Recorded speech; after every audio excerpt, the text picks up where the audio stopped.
That morning, something unusual filled the monastery air, a silence so deep that even the sound of the wind seemed to stop. The great master, revered for his calm and wisdom, lay on his deathbed. Disciples, villagers, and old followers gathered to hear his final words. With a faint smile, he whispered to his successor, a young monk chosen to lead after him, words that no one expected. "Never allow a cat into your life." Moments later, his eyes closed forever. Why would a man who devoted his entire existence to peace, compassion, and meditation leave such a strange warning? What could possibly be so meaningful about a simple cat? The young monk was haunted by these thoughts.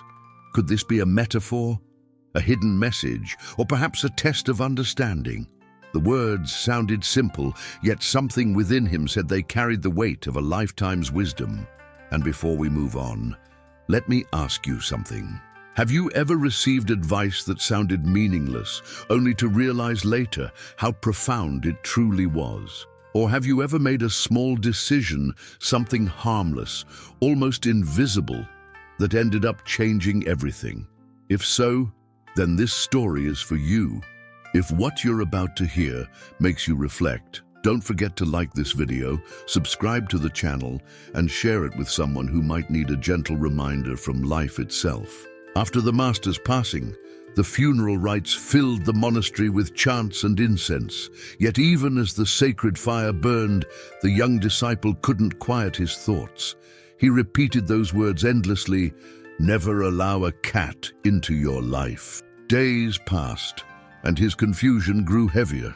One afternoon, an old monk, frail, gray-haired and wise from decades beside the master, noticed the young man's silence. He approached and asked gently, "Why does your mind seem so restless?" The young monk bowed and replied, "Before dying, our teacher told me never to allow a cat into my life. I've tried to understand his meaning, but I can't." The elder smiled knowingly. "Ah, so he shared that with you too. There's a story behind those words, a story he lived through himself. Sit down, my son. Let me tell you how it all began." The old monk's voice softened as he spoke, his eyes gazing far beyond the walls, as if seeing the past unfold again. Many years ago, before becoming the master we knew, he was just a young man seeking truth. He left behind his home, his wife, and his children to dedicate himself to spiritual awakening. He wandered through villages and forests until he found a quiet place near a small settlement.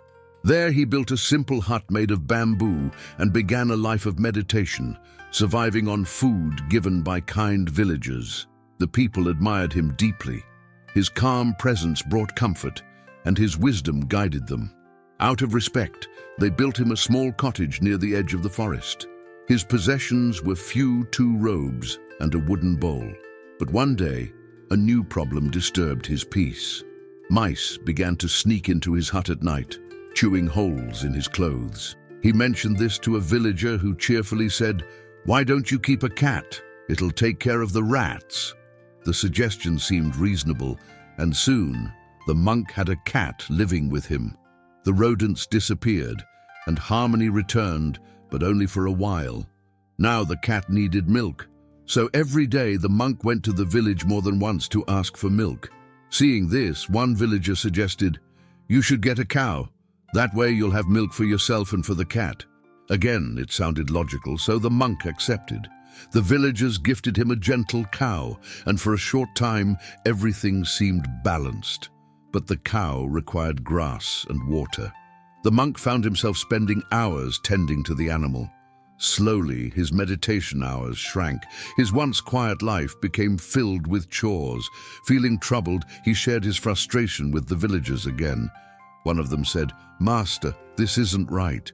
You shouldn't waste your sacred time fetching grass. There's a widow in our village, kind and devoted, who has no one. If you allow her to help, she'll care for the cow, the cat, and you. She'll tend your home so you can return to your prayers." The monk hesitated, but agreed. The widow came and began to live near the hut, helping with everything. She worked diligently, milking the cow, feeding the cat, cooking, cleaning, even growing vegetables beside the hut. Her presence brought order and comfort. Grateful, the monk began helping her in small tasks.